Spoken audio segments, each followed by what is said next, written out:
പ്രഭാഷണത്തിനായി അഭിനന്ദ doctor യോഹന്നാൻ Mar Chrysostomus മെത്രാപ്പൊലീത്തായെ സാദരം ക്ഷണിക്കുകയും ചെയ്യും.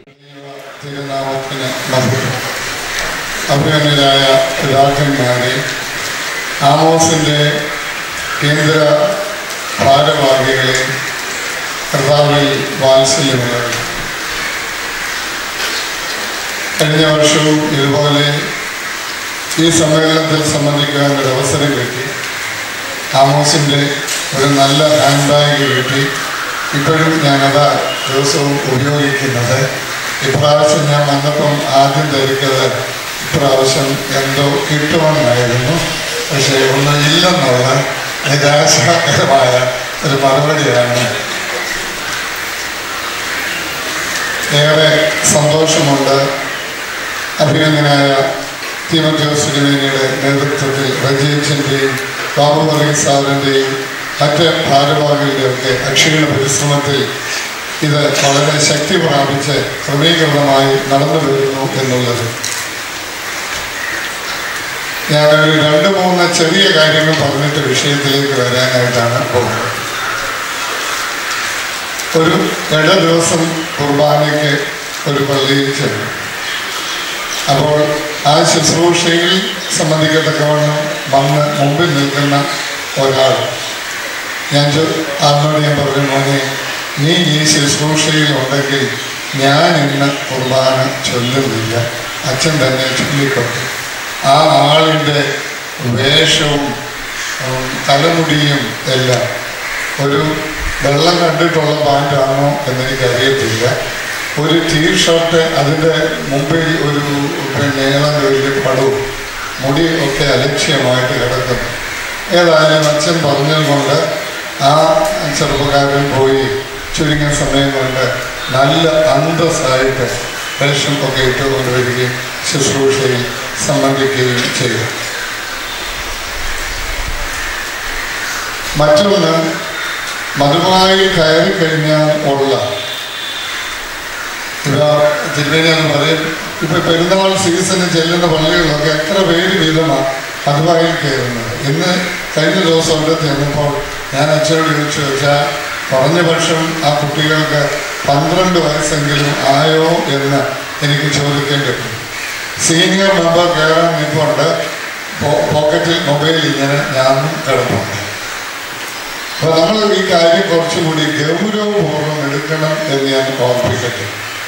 മധുവായിൽ കയറാൻ വരുന്ന, ഞാൻ ശുശ്രൂഷ ചെയ്യുന്നത് ജീൻസും ടീഷർട്ടും ഇട്ടുകൊണ്ട് വരുന്നവരെ കഴിവതും താഴെ തന്നെ നിർത്തുകയുള്ളൂ. കാരണം നമുക്ക് ആ കാര്യത്തെക്കുറിച്ച് ഒരു ഗൗരവപൂർവമായ ഒരു തിരിച്ചറിവ് ആ കാര്യത്തിൽ ഉണ്ടാകണം എന്നോർപ്പിക്കുന്നു. മധുവായിൽ കയറി കഴിഞ്ഞ് ധൂപക്കുറ്റി വീശുമ്പോൾ ഒരു 7-8 കാപ്പയെങ്കിലും തീ വീഴാത്ത കാപ്പയില്ല. കാരണം ഫാൻ ഇല്ലാതെ ഇപ്പം നമുക്ക് മധുവായി കാലാവസ്ഥയുടെ വ്യതിയാനം കൊണ്ട് നിൽക്കാൻ പറ്റില്ല. പക്ഷേ ഈ ധൂപക്കുറ്റി വീശുന്നവരെ കറക്റ്റ് ആ ഫാനിന് മുമ്പിൽ വന്ന് വളരെ ഭംഗിയായിട്ട് വീശും. തീ പറക്കുന്നതൊന്നും അവർക്ക് വിഷയമില്ല. രണ്ടാമത് ഞാൻ ഓർപ്പിക്കുന്നത്, ഒരല്പം കോമൺ സെൻസ് നമ്മളൊന്ന് ഉപയോഗിച്ചാൽ ഇതുപോലെയുള്ള ഒരുപാട് അപകടങ്ങൾ നമുക്ക് ഒഴിവാക്കാനായിട്ട് സാധിക്കും. മൂന്നാമത്, ഈ സമയബന്ധിതമായി കാര്യങ്ങളൊക്കെ പങ്കാളികൾ ആകുക എന്നുള്ളത്. എപ്പോഴെങ്കിലും വരിക, എങ്ങനെയെങ്കിലും വരിക, പിന്നെ എങ്ങനെയെങ്കിലും ഒരു കുപ്പായം പലിശ വാരി ഇടുക. വേറൊരിടത്ത് ഞാൻ ഒരാളോട് ചോദിച്ചു, ഈ കുപ്പായം ആണ്ടിലൊരു 2-3 പ്രാവശ്യമെങ്കിലും വന്ന് കഴുകണമേ എന്ന് ഞാൻ വളരെ വിനയപൂർവ്വം പറയുന്നുണ്ട്. പിന്നെ ഒരു ഗുണമുണ്ട്, ഈ കുന്തിരിക്കത്തിൻ്റെ മണം ഉള്ളത് കൊണ്ട് പിന്നെ അനസ്തേഷ്യയുടെ അവസ്ഥ ഉണ്ടാകുകയില്ല. കുന്തിരിക്കത്തിൻ്റെ മണം ഉള്ളതുകൊണ്ട് അതുകൊണ്ട് ഈ കാര്യങ്ങൾ ഒന്ന് പ്രത്യേകം ശ്രദ്ധിക്കണം എന്ന് ഞാൻ വളരെ സ്നേഹപൂർവ്വം നിങ്ങളോട് ആവശ്യപ്പെട്ടുകൊണ്ട് ഈ ചിന്താവിഷയവുമായിട്ട് നിഷ്കളങ്കതയിൽ നടക്കുന്നവൻ എന്നെ ശുശ്രൂഷിക്കും. അപ്പോൾ നാം ചെയ്യുന്ന ഒരു ശുശ്രൂഷ, അതൊരു ദൈവീക ശുശ്രൂഷയും ദൈവപ്രസാദകരമായ ശുശ്രൂഷയും ആയിത്തീരണമെങ്കിൽ നമ്മുടെ ഭാഗത്ത് നമ്മൾ ശ്രദ്ധിക്കേണ്ട കാര്യങ്ങൾ ശ്രദ്ധിച്ച് മതിയാകും. നിഷ്കളങ്കതയിലുള്ള നമ്മുടെ നടപ്പ്. നമ്മുടെ കർത്താവിൻ്റെ ഉയർപ്പ് പെരുന്നാൾ കഴിഞ്ഞിട്ട് 3 ആഴ്ച കഴിഞ്ഞതേ ഉള്ളല്ലോ. ഈ ഈസ്റ്ററിന്റെ സമയത്ത് ഞാൻ നാട്ടിൽ ഉണ്ടായിരുന്നില്ല. എല്ലാ ഞായറാഴ്ചകളിലും കഴിവതും ലഭ്യമാകുന്ന എല്ലാ പത്രങ്ങളുടെയും സപ്ലിമെന്റ് ഞാൻ അരിച്ചു പെറുക്കി നോക്കുന്ന ഒരാളാണ്. പക്ഷെ സിനിമയുടെ കോളം അതിന് മെനക്കെടാറില്ല. ഈസ്റ്ററിന്റെ സമയത്ത് ഞാൻ നാട്ടിൽ ഇല്ലാതിരുന്നത് കൊണ്ട് ഈസ്റ്ററിനോടനുബന്ധിച്ചുള്ള വാരാന്ത്യ പതിപ്പിലെ ഒരു ഈസ്റ്റർ സന്ദേശം ഞാനത് കഴിഞ്ഞുള്ള ദിവസങ്ങൾ ആണ് വായിച്ചത്. കത്തോലിക്ക സഭയിലെ ഒരു ബിഷപ്പ് യേശു ക്രിസ്തുവിൻ്റെ പുനരുത്ഥാനത്തെ അടിസ്ഥാനപ്പെടുത്തി അദ്ദേഹം എഴുതിയ ലേഖനത്തിൽ എന്നെ ചിന്തിപ്പിച്ചു എന്ന് പറഞ്ഞാൽ പോരാ, എന്നെ വളരെ വേദനിപ്പിച്ച 3 ഉദ്ധരണികൾ ഉണ്ടായിരുന്നു. ആ 3 നിങ്ങളുടെ മുമ്പിൽ അവതരിപ്പിച്ച് എൻ്റെ ദൗത്യം പൂർത്തിയാക്കാൻ ഞാൻ ആഗ്രഹിക്കുന്നു. ഒന്നാമത്തത്, നീഷെ എന്ന് പറയുന്ന ലോകപ്രസിദ്ധനായ ഒരു നിരീശ്വരവാദി, ജർമ്മൻ ഫിലോസഫർ. അദ്ദേഹം ക്രിസ്ത്യാനികളെ വെല്ലുവിളിച്ചുകൊണ്ട് നടത്തിയ ഒരു പ്രഖ്യാപനം. നീഷെ പറഞ്ഞു, I shall believe in the resurrection of Christ if I see a transformation in Christians. നിങ്ങൾക്ക് അതിൻ്റെ അർത്ഥം മനസ്സിലായി കാണും. ക്രിസ്ത്യാനികളിൽ ഒരു രൂപാന്തരം, ഒരു വ്യതിയാനം, ഒരു മാറ്റം, ഒരു പരിവർത്തനം കാണുകയാണെങ്കിൽ ഞാൻ യേശു ക്രിസ്തുവിൻ്റെ പുനരുത്ഥാനത്തിൽ ഞാൻ വിശ്വസിക്കും. മധുറായിൽ ശുശ്രൂഷിക്കുന്ന ദൈവത്തിൻ്റെ സിംഹാസനത്തോടും ബലിപീഠത്തോടും കൂടുതൽ അടുത്തു നിൽക്കുന്ന നമ്മിൽ താഴെ നിന്ന് ആരാധന കാണുകയോ സംബന്ധിക്കുകയോ ചെയ്തതിൽ നിന്നും മറ്റുള്ളവരിൽ നിന്നും എന്ത്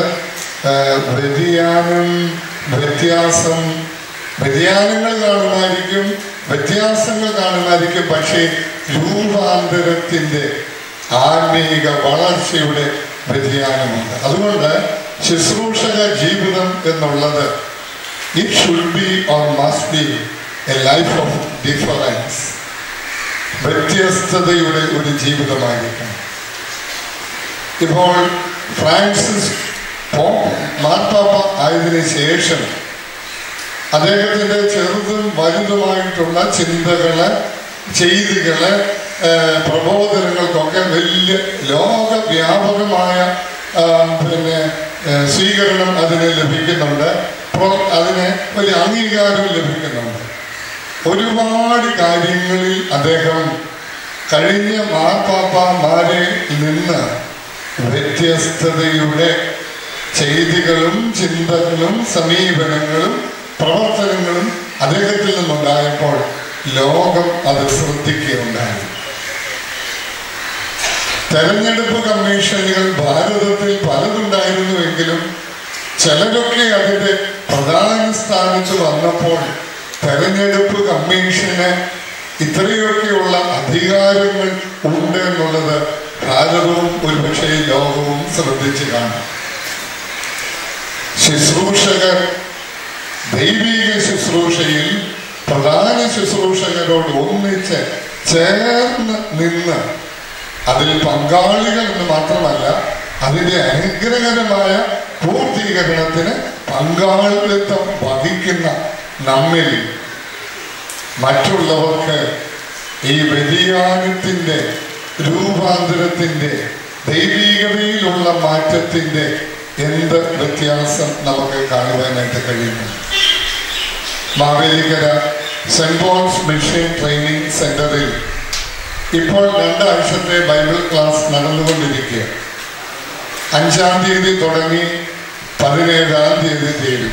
ഇപ്രാവശ്യം കുട്ടികൾ കുറവാ, 40ഓളം പേർ മാത്രമേ ഉള്ളൂ. ഏപ്രിൽ 30-ാം തീയതി മുതൽ മെയ് 4-ാം തീയതി വരെ ജൂനിയർ നാംസിന്റെ 5-ാം ക്ലാസ് മുതൽ 9-ാം ക്ലാസ് വരെ പഠിക്കുന്ന ക്ലാസ്സിലെ കുട്ടികൾക്കായിരുന്നു 40-നടുത്ത് കുട്ടികളുണ്ടായിരുന്നു. അതിൻ്റെ തുടക്ക ദിവസം ഏപ്രിൽ 30-ാം തീയതി വൈകിട്ട് സന്ധ്യാ നമസ്കാരം കഴിഞ്ഞ് ആദ്യത്തെ ക്ലാസ് എൻ്റെതായിരുന്നു. അതിനൊരു വിഷയമുണ്ടായിരുന്നു, നിങ്ങളുടെ വെളിച്ചം അവരുടെ മുമ്പിൽ പ്രകാശിക്കട്ടെ എന്ന വിശുദ്ധ മത്തായിയുടെ സുവിശേഷം 5-ാം അധ്യായം 16-ാം വാക്യത്തിന്റെ 5-ാം അധ്യായം 16-ാം വാക്യം വിശുദ്ധ മത്തായി സുവിശേഷത്തിൽ രേഖപ്പെടുത്തിയിരിക്കുന്നു. മനുഷ്യർ നിങ്ങളുടെ നല്ല പ്രവർത്തികളെ കണ്ട് സ്വർഗസ്ഥനായ നിങ്ങളുടെ പിതാവിനെ മഹത്വപ്പെടുത്തേണ്ടതിന് നിങ്ങളുടെ വെളിച്ചം മറ്റുള്ളവരുടെ മുമ്പിൽ പ്രകാശിക്കട്ടെ എന്നുള്ളത്. അപ്പോൾ അത്രയും ദൈർഘ്യമേറിയ വാക്യം കുട്ടികൾക്ക് പ്രയാസമായതുകൊണ്ട് അതിൻ്റെ അവസാന ഭാഗം മാത്രം ചിന്താവിഷയമായി എടുത്തു. നിങ്ങളുടെ വെളിച്ചം അവരുടെ മുമ്പിൽ പ്രകാശിക്കട്ടെ. ഈ വിഷയ അവതരണ വേളയിൽ ഞാൻ കുട്ടികളോട് ഒരു ചോദ്യം ചോദിച്ചു. ആൺകുട്ടികളുണ്ട്, പെൺകുട്ടികളുണ്ട്. മക്കളെ, കഴിഞ്ഞ 10 ദിവസത്തിനുള്ളിൽ നിങ്ങൾ പത്രത്തിൽ കൂടി വായിച്ചറിഞ്ഞതോ ടെലിവിഷനിൽ കൂടി വാർത്തയിൽ കൂടി നിങ്ങൾ അറിഞ്ഞതോ നിങ്ങളെ ദുഃഖിപ്പിച്ച സംഭവങ്ങൾ പറയാൻ ആഗ്രഹിക്കുന്നവർക്ക് പറയാമെന്ന് പറഞ്ഞ് ഞാൻ നിർത്തി. കുട്ടികളല്ലേ, നിഷ്കളങ്കരല്ലേ, സമർത്ഥരല്ലേ, ഞാൻ പറഞ്ഞു തീരുകയും കുട്ടികൾ ഓരോന്നോരോന്ന് പറയാൻ തുടങ്ങി. ആൺകുട്ടികളും പെൺകുട്ടികളും പറഞ്ഞു.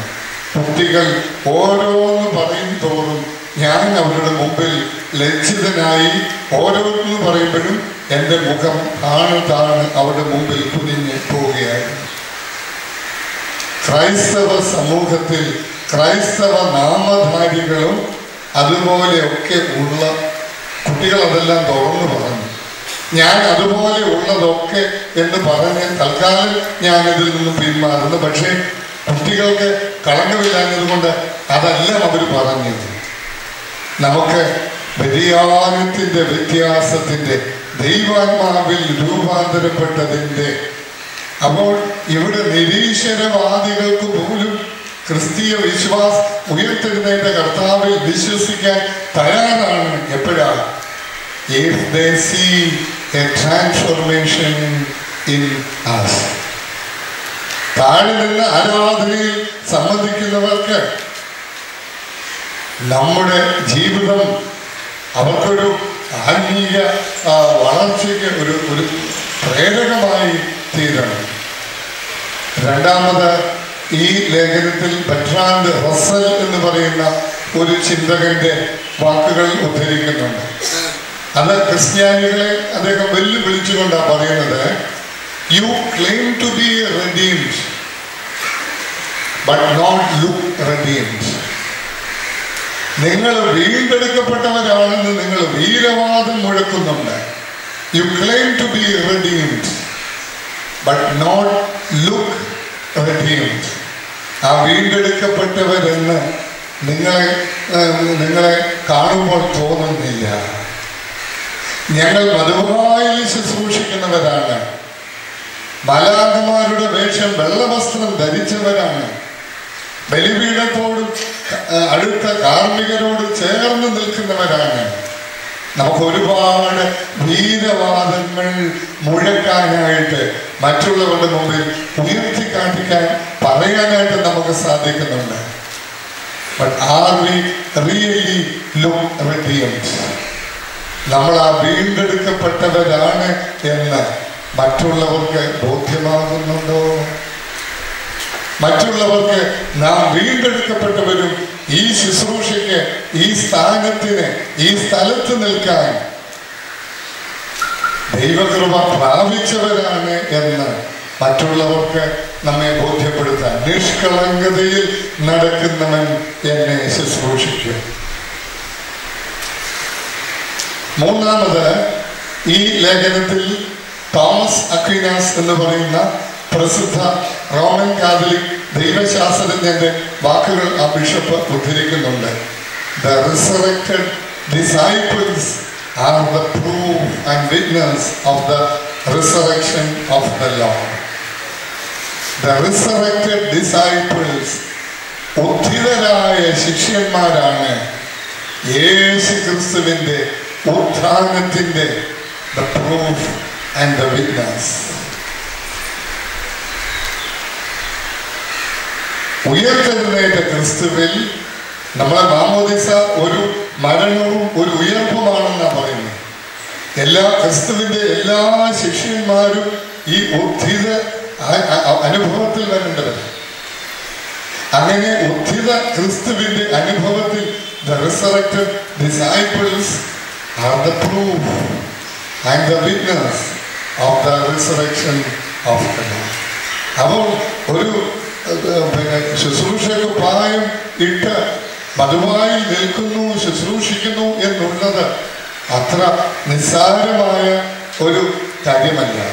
വളരെ ലാഘവത്തോടും അലസതയോടും അനാസ്ഥയോടും കാണുകയും കൈകാര്യം ചെയ്യുകയും ചെയ്യേണ്ട കാര്യവും അല്ല എന്ന് ഞാൻ ഓർമ്മിക്കുന്നു.